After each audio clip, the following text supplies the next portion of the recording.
Meanwhile, if you've not met Joey before, just go to her social media page with that same name, Instagram. You become a parenting expert just by following her page. I'm not kidding. I'm not kidding. I mean it. Her perspective is really, really insightful. So, about Joey. Joey is a renowned parenting expert with a passion for normalizing the imperfect journey of parenting. As a mother of three and a qualified social worker, Joey has learned the value of parenting with passion and connection through her own childhood experiences. She's the founder of Centrated, a non-profit organization that provides a space where all genders can thrive.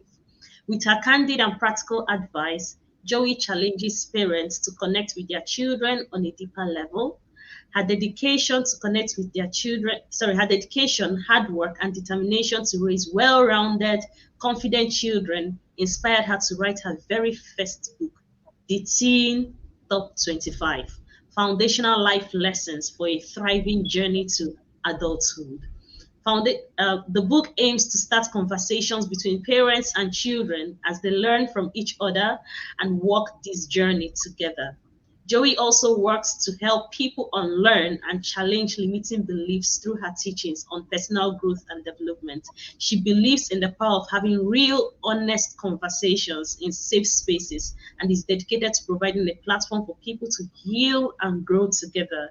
As a speaker and facilitator, Joey encourages people to embrace their imperfections and focus on building connections and living their best lives. Even me that is reading this now, I'm inspired already.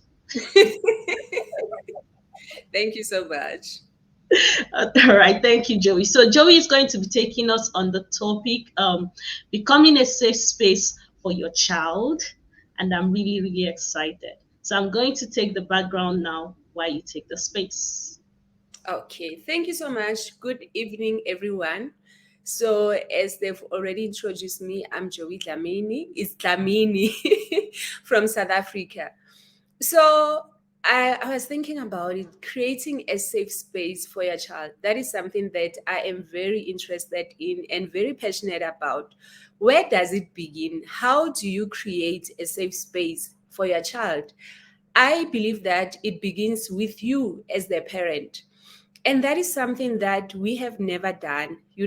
Previously, as a parent, you will focus on your child, on their well being. You will focus on making sure that you can provide for them. And sometimes, while we are busy providing for them, we forget about ourselves. And once you start forgetting about you, that is why you end up not being able to create that safe space for your child, because it looks like this. For example, you come back from work, you are tired, and when you get home, your child, they did not do their chores. And all you are thinking is that after I have sacrificed so much, this child, they can't even do chores. But think about it.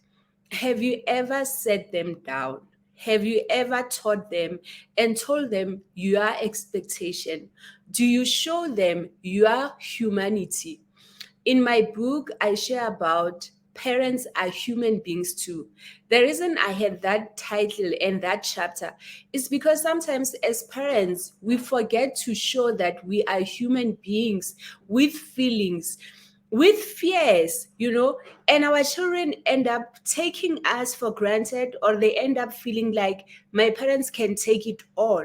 So sometimes the issue is not the kids. The issue is that we have not provided that space, or we have not taught them that I'm actually a human being. I can be your mom, but I had dreams, or I still have dreams.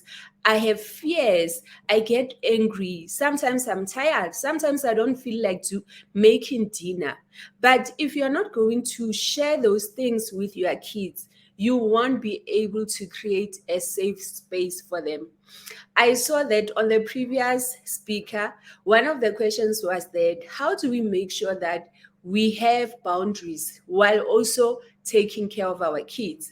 And I think a lot of us, especially as Black African parents, we don't want to be our kids' friends. We need boundaries. I need boundaries. I've got a teenager. Sometimes when I'm talking to him, he will be talking, English. I feel like English, I don't know if it's me. When it comes to English, I feel like some of the things the boundaries are not very clear. So when he's talking to me, sometimes I'll have to remind him that, hey, don't forget, I am your mother. What does that mean? It means that as much as you are able to speak to me, but how you speak to me, your tone, your approach, you need to be mindful of.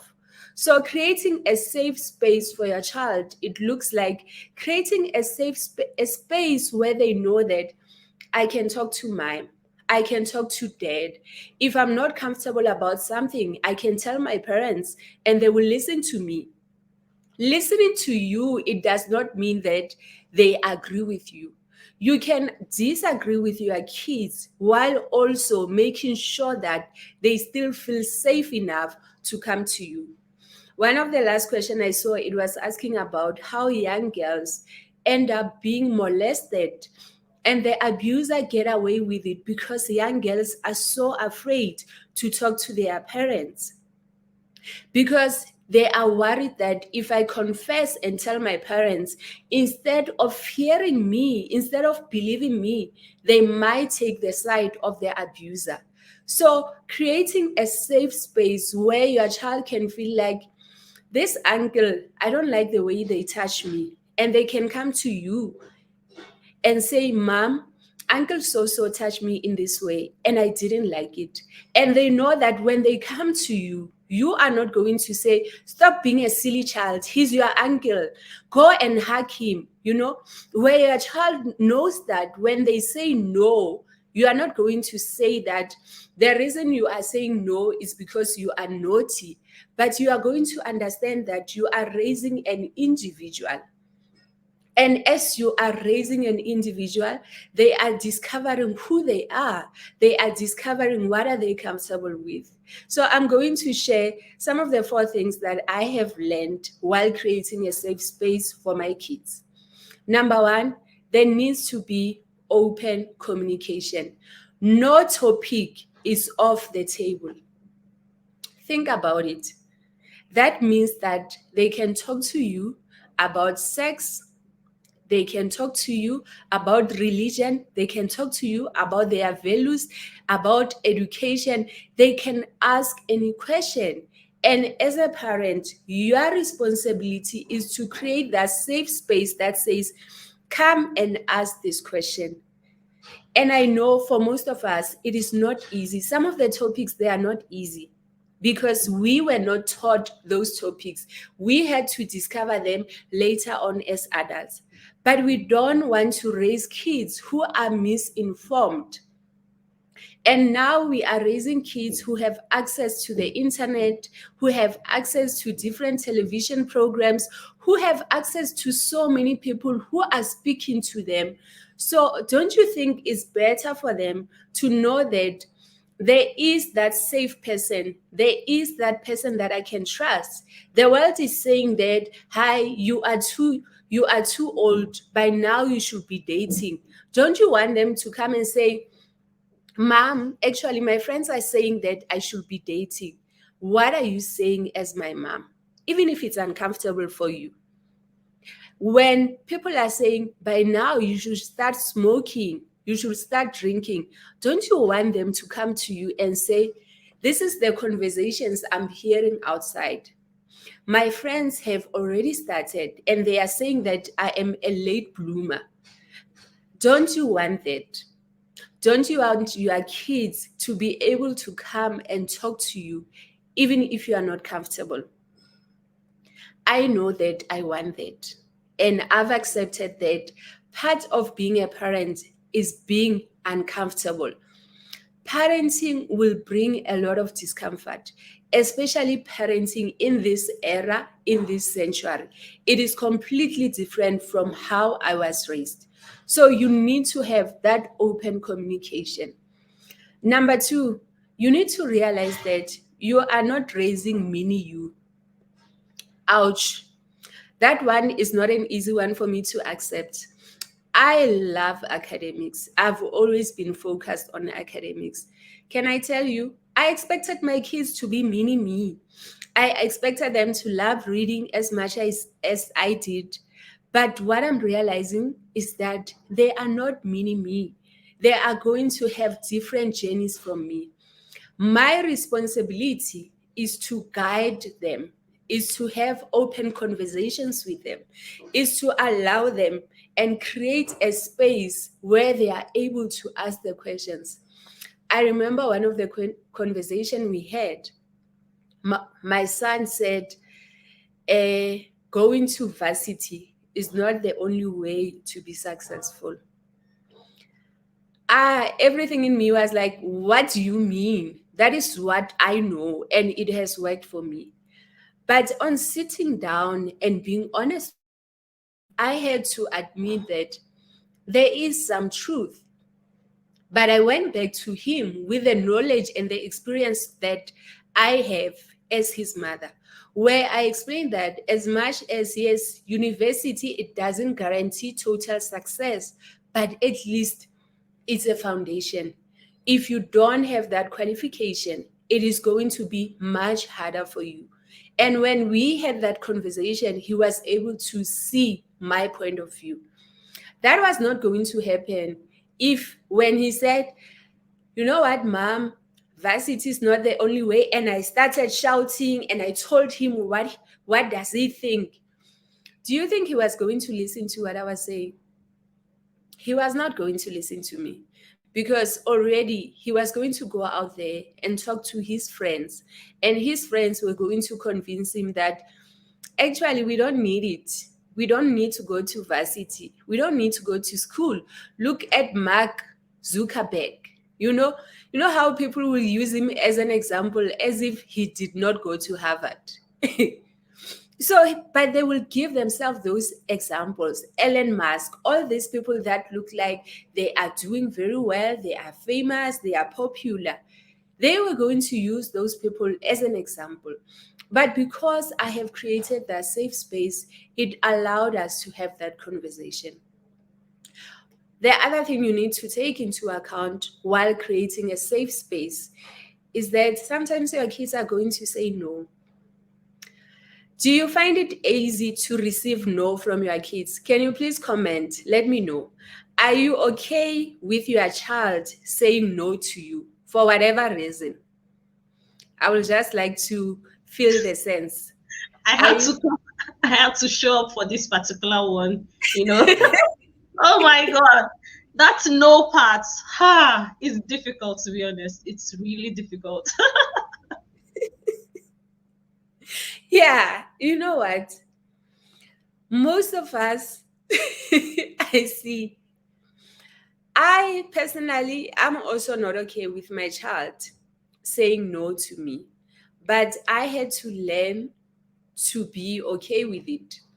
Most of us, we are only learning now, especially as Black people, we are only learning now how to set boundaries. Some of us, we are stressed, we are depressed, we are frustrated because we are unable to set boundaries. Some of us are frustrated because we are saying yes to everyone. We are saying yes to families. We are saying yes to our kids. We are saying yes to our colleagues. And at the end of the day, we find ourselves very tired from saying yes, because now you do not have the mental capacity to take care of yourself or to do other things. So when I was looking at it, I was, those people who love saving everyone, the one where they know that when they call you, call Joey, they know Joey's going to be there. I will say yes to every function. I will say yes to every event. I say yes to everything, even when I was tired. Because for me, I felt that when I was saying yes, it showed that I love you. And it shows that I am committed. And it shows that I'm a hard worker. I think a lot of us, we were raised to be like that, where you must always say yes to everyone besides saying yes to yourself. So one of the things I realized is that by me not being able to say no to others, I became resentful. I became very angry. And I realized that as a mom, by me saying yes to every request that my kids give me, one day I will end up being angry with them. You know, when your kids, they are older, they will have their own lives. They get married or they decide to travel, and you sacrifice your dreams, you sacrifice everything for them. Then you start being angry with them that I took care of you for so long. I gave up my career. I gave up my life. I gave up everything because I was taking care of you. And you know, these kids, they will tell you, did I ever ask you? Or did I ask you to bring me here? And it will be like they are being naughty or they are being ungrateful. But the truth is that the fact that you did not have boundaries, it is not your kids' fault. So you need to be okay with your kids being able to say no to you. It must start in the house, in the home, so that they will be able to do it in the street. As families, we are always complaining and concerned about our kids and peer pressure. So, how are you expecting your child to be able to say no to their friends or no to other influences that you do not like when they have never practiced that muscle? They have never done it. So, unfortunately, as parents, as families, we are the battleground for our kids. This is where they are supposed to practice and train those muscles. Before they go out there and start saying no to other people, they must start with you. They must start with saying no to you as their mom. They must start saying, no, mommy, I don't want to wear this dress. No, mom, I don't want to eat this one. I want to eat that one.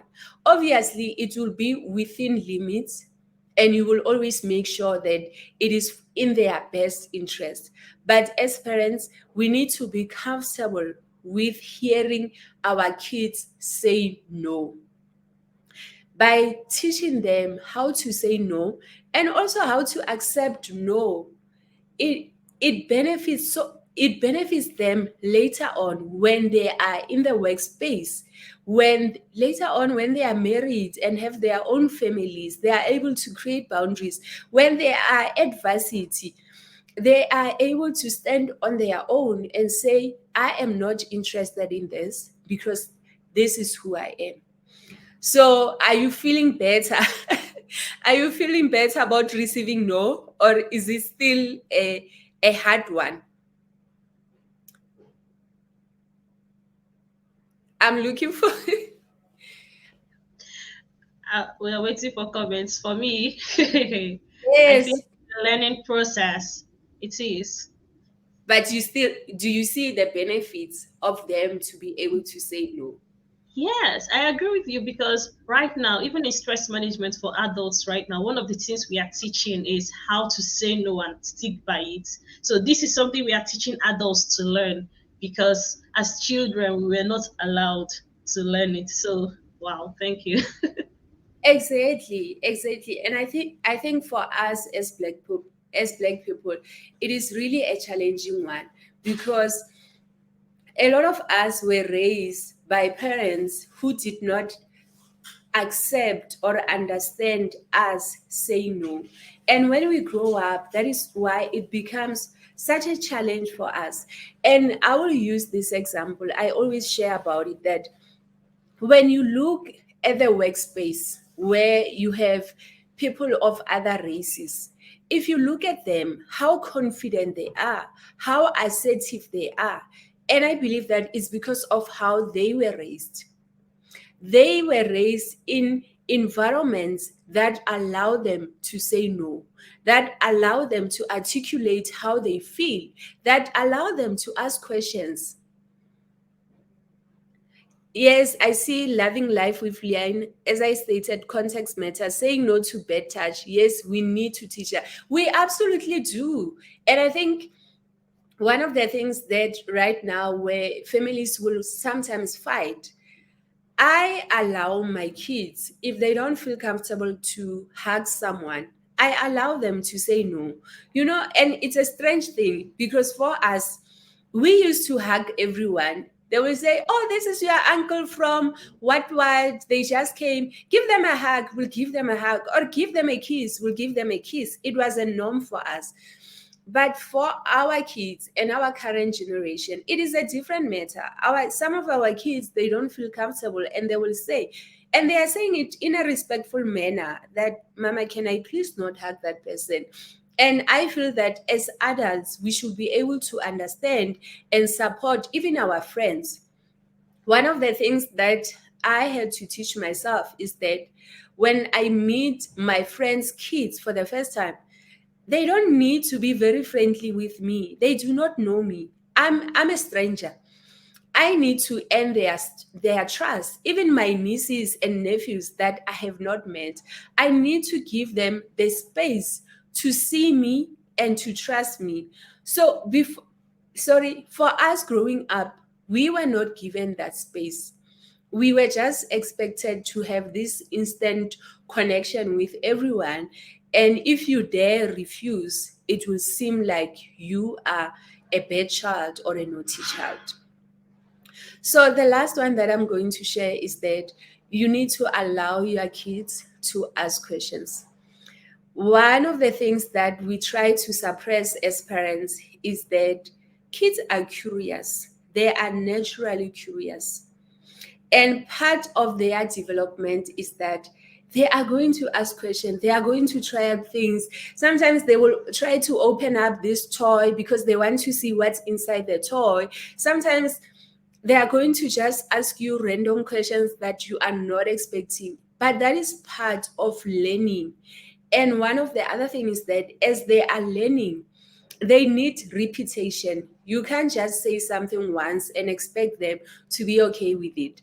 I usually make an example that as adults at our workspaces, we attend trainings, we attend workshops, we attend management appraisals.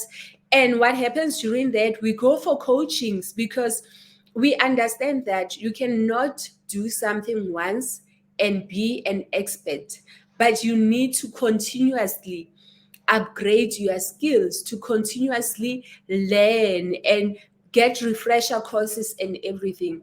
But as adults, we do not give the same grace to our kids. We do not we do not expect or give our kids that grace that, oh, this person, she is 5 years old, she is still growing. This person is 10 years old, he is still growing. This person is 16. Okay, there are things I can expect from them, but they are not 25. They are growing. And as they grow, there are different milestones. As they grow, there are different things that they will be able to achieve. And we need to understand. So, creating a safe space, it changes because of their developmental milestone. What you will do with a 5 year old or a 3 year old is different from a 16-year-old. Sometimes creating a safe space for a 16-year-old is allowing them to start going out without you, but also setting boundaries that if you go out 8 p.m., you are supposed to be home, or 7 p.m. Or if you go out, we need to be there, somewhere there, sitting and waiting for you. Or even how they consume technology, that if you watch, you cannot watch certain things. I don't know about you parents. One of the discussion we have with my kids is on the issue of parental guidance when it comes to programs. So they will say to me, I'll say, you can watch that thing. They're like, no, Mama, it says parental guidance, it says PG. So I have to keep on educating them that PG, it means that yes, you can watch it, but your parents need to say it's okay for you to watch it. I don't know if any of you have experienced that. Or they will show me, the 16-year-old was just showing me that, yo, finally I can watch this because it says 16. I'm like, no, if it says PG, it means I need to watch it. And after, I need to decide if it is suitable for you or not. I would like if you have any questions so far or comment so that as I'm speaking, we can go through them.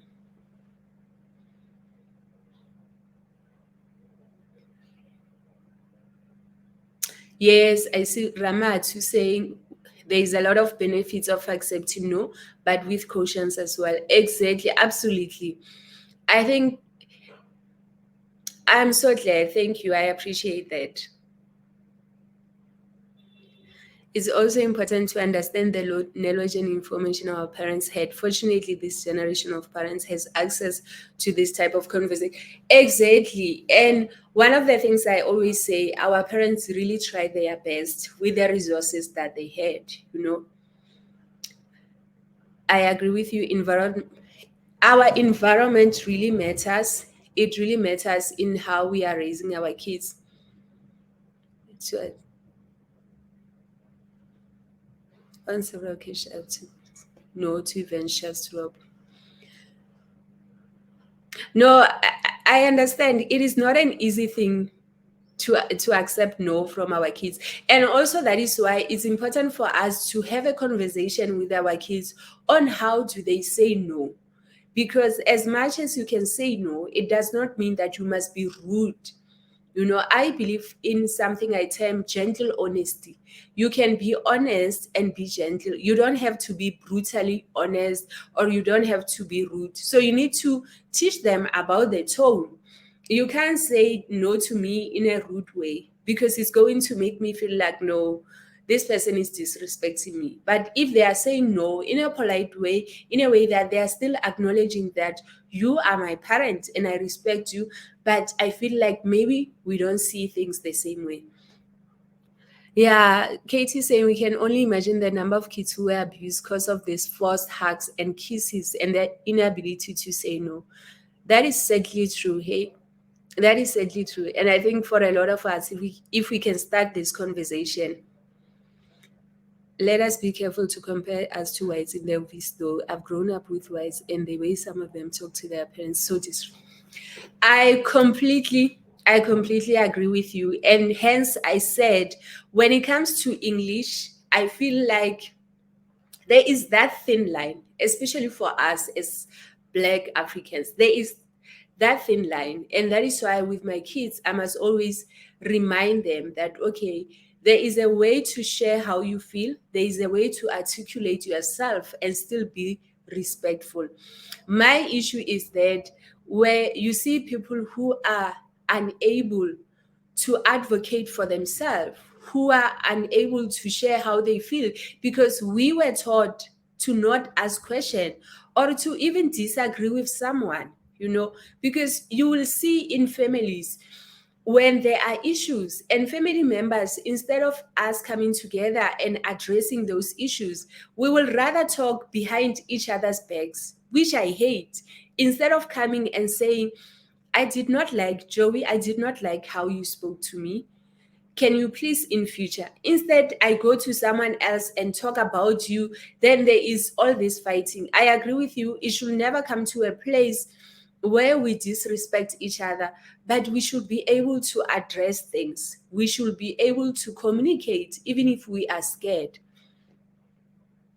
What is the minimum of no's we can accept from our children so that they won't abuse it?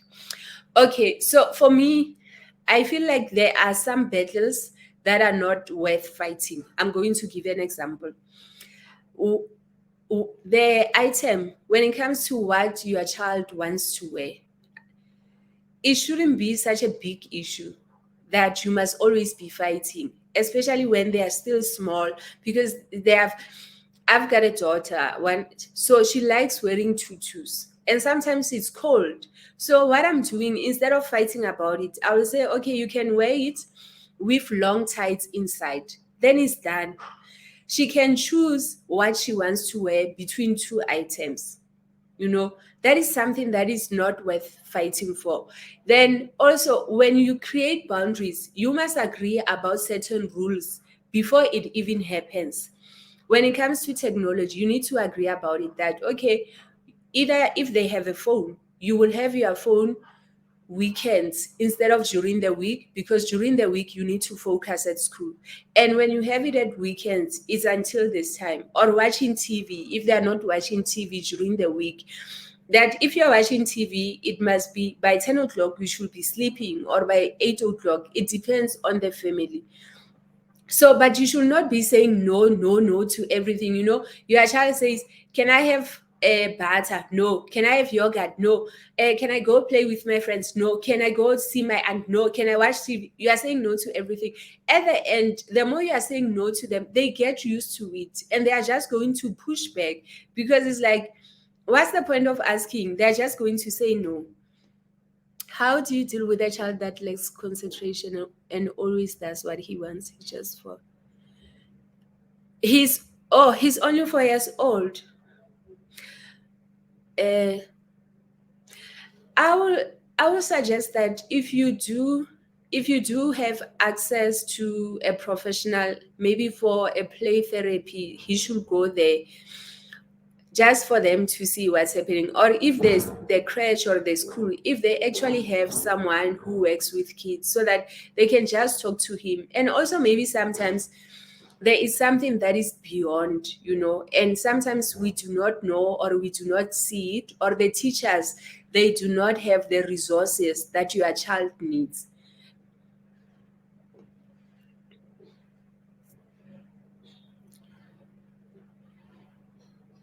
Yes. Oh, I love what Thelma is saying. How you say to the no to the child also matters. I think we need something to explain to them why we say no. I completely agree with you. And I think that as Black parents, sometimes we used to feel like, why should I give you a reason? You are a child. If I said no, no is a no. Or we'll say because I'm your mom, or because I'm an adult.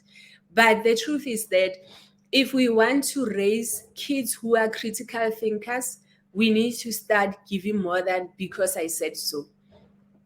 When a child says no just because he doesn't want to do a job, and I'm supposed to ask him why, when I know he rather plays computer games than clean the house, no, that one you shouldn't. It goes back to what I said.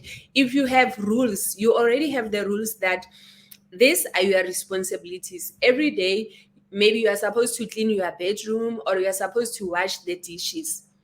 In Only after you can play your computer games. If he says no, he can't just say no. You just take the computer game because you agreed on it. He knows what is expected. So, and it's not that our children are being manipulated, but they are being children, and they are being people.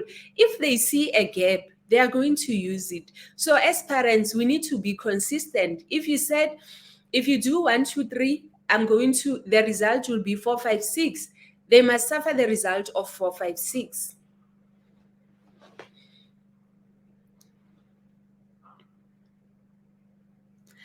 I want to know if it is good to use question to answer question, and also laugh at their question is African, and does it have any psycho? I sometimes laugh at my kids. Sometimes I laugh because, sometimes you laugh at the audacity, like this child, and sometimes I will laugh like, are you being for real? Are you serious? No, as long as consistently you are always affirming them, you are reminding them that you love them, yeah, and you take them serious with other matters. And it's okay to have those moments where you joke, because if you don't joke with them, it becomes so serious. You'll be fighting all the time, which is going to affect them psychologically when they are in a place that is not warm or that does not feel safe. How can one deal with the influence of peer pressure in children, especially those within the adolescent age? Yeah, that one is such a good question. I'm working with teenagers, and my book is about teenagehood and the issue of peer pressure. To work with that, you need to make sure that it starts from when they are babies. You need to create that firm foundation where they are able to come and talk to you, and they trust you. They must trust you. Your child must trust that my parents, they want what is best for me, so that when even their friends and other influences come, even if they are tempted, they will always come back to you and want and feel like, no, maybe this is wrong. Peer pressure is going to be there. We can't run away from it. That is why we need to build our kids' self-confidence. They must not go out there seeking for love or affirmation. They need to know that they are enough from their homes, so that when someone says that, let's go out drinking, so that you can be our friends. They must be okay to be rejected. They must be okay to know that they can be alone. And it really starts with all that we are doing right now. It starts with us loving them and communicating our love and communicating how proud we are to them. Because in their teenage years, they just want acceptance. And if we do not make them feel that they are accepted in the family, they are going to seek it from outside, from wrong people, from people who are just waiting for them to come and give them that fake love or that fake acceptance. So just make sure that when they are still little, give them that love. Remind them, tell them who they are, remind them of their identity, because most of them, they do not really know who they are. They are trying to find themselves. So be one of those voices that is telling them, this is who you are. You are someone who's firm. You know who you are.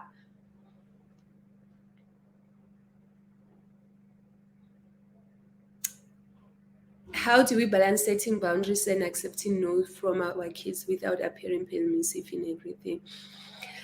Yeah, that is actually a good question. So a lot of parents, they and a lot of people, they sometimes confuse permissive parenting with conscious parenting.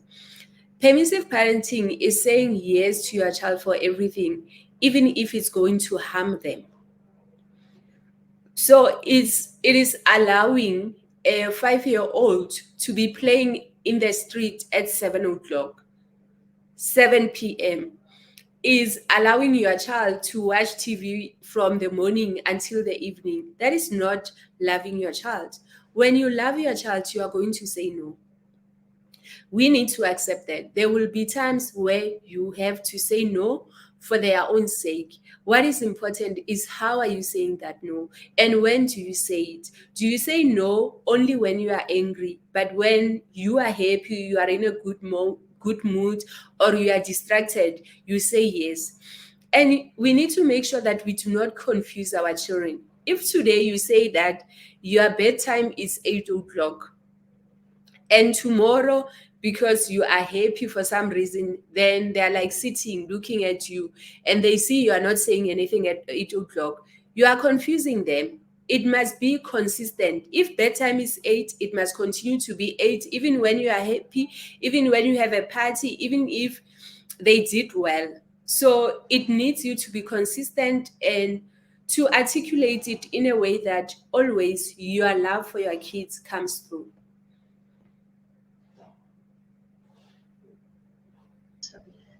Thank I you so see the yeah. Oh, sorry. Thank you so much. Thank you so much. If we leave you, we still have questions for you. Like people will finish you with questions because we have so many questions regards to parenting. Like Yes. I still have my own question. Let me just ask my own question. With regards to accepting no from a child, especially from a toddler, is there any hack to just stay calm when they're just telling you that no? That no is like they don't even you don't even need to prompt them. Like it's in their subconscious, the first word they are going to say whenever you ask anything. Like my daughter, if I just tell her, "What's it? Pick this thing up." Next thing is no. Like even if she will do it later, but that no comes first. Oh my god! Like I think it should be up to like 500 no's in a day. How can I just stay calm and absorb all the no's without getting angry and No. Unfortunately, it's part of their developmental milestone, saying no. So it Yeah. shows that she is Mhm. growing the way she's supposed to. So it's a great thing for her, not for the parent, but for her, it's a great thing. So the only hack is to embrace it and understand and give her choices. Give her choices instead of giving her one option, because now she wants to show that she's got her own brain and she can decide. So give her choices. Don't just give her one thing, because if you give her one thing, she will always say no. So rather, instead of saying go and pick up that, do you want go and pick? It's either you pick up that or you fold that. Then she will choose which one. Make her do two things. She's going to say, no, I'll do that one, Mama. go to that one, then you got your win. Even when it comes to their clothes, give them two options that, okay, which one are you wearing between these two? And choose the ones you know that you already wanted to go. If she chooses one, you are fine with it. So you need to start giving them. And I know it's a lot of work because we come from work, or you are going to work, or you have no time to be busy giving someone who's 4 years old options. But you need to do it because that is the season of parenting that you are in. I agree. The choices work for me. I agree because sometimes the choices I have when I'm tired is either you do it or you go to bed. Of course, of course, I don't want to go to bed, so I don't even have time to create more options. Hey God, God help us in this parents, especially No, for we this. need, yeah, it needs God, it needs community. You know that saying that it takes a village to raise a child. We really need to go back to it, where It's we true. have people who are supporting us. We really can't do it alone. You need a village. You need people who can call and say, I'm tired. Can you please come and take your nephew or your niece just for an hour? I need a break. So we need a village. That's the advantage of living in Africa. For those of us in the UK, who do we call?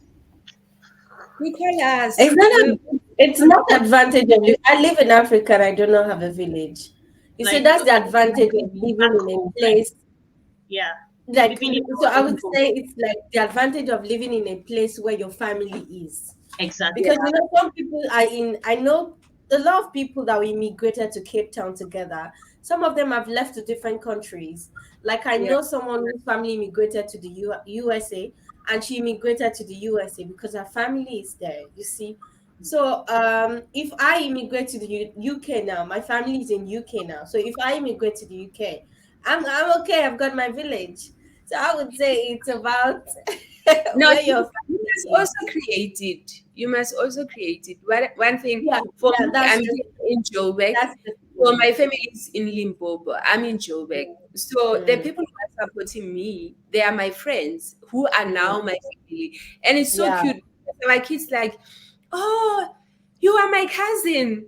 They actually think they are cousin because we've been here. Who is my auntie? Okay, So also friends, getting real friends with similar values. that's It true. also It just can be quite difficult to create a community. That I know it can be is because just like you said, they all have to have the same values like you. Like, do they want to raise your like? I've been in a situation where like my child was drumming and was making the noise, and the other person was like, "No, no, no, no, keep quiet." But I'm this person like, "No, no, no, no, no, I don't want my child to keep quiet." You see, so there's exactly. conflicting values. So Joey was really right. If you're trying to create your own village, if you do not have the normal or the regular, village that we have, you have to find people with the same um mindset. So for people who are outside that do not have the village, for me, I do not have a village yet because it's just my husband and I. A lot of the village that I have immigrated, so it's my husband and I. But we always find a way, like to find to like balance it up. Or you stay with the kids while I rest. You like right now. I'm here. It's with the kids, so we always kind of try to do that. Maybe if one of the kids is sick, you sleep while I stay awake, so when in the morning that I can be awake, then okay. So we are learning after so many years not to be burnt out at the same time. You see, Yeah. so yeah, there's always ways around everything. Thank you so much, Joey. Thank you so much for that insightful session. Yeah, At it least was. I can go. I know that once I leave this place and my daughter sees me and I tell her to do something, she's going to tell me no. But at least I know what to do next.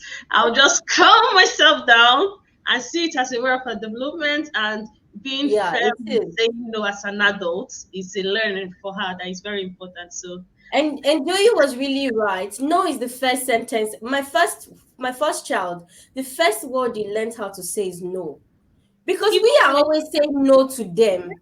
You see, we Exactly. you want to do say no, get down from there. No, where do you think they pick no from? From us, from teachers. They want to do things as kids like no, get down, no, no. So they pick it from us. My first-year-old, the first word is no. The second child I have, who is two now, now he even does the push. No, no. So I'm always laughing. You want him to think, where's nappy? No. And he says with so much seriousness. But just like Joey says, sometimes we respect it. And sometimes the African mother in me comes out. I'm like, Yeah. Ogeni, come and wear your nappy. You see, even with the no.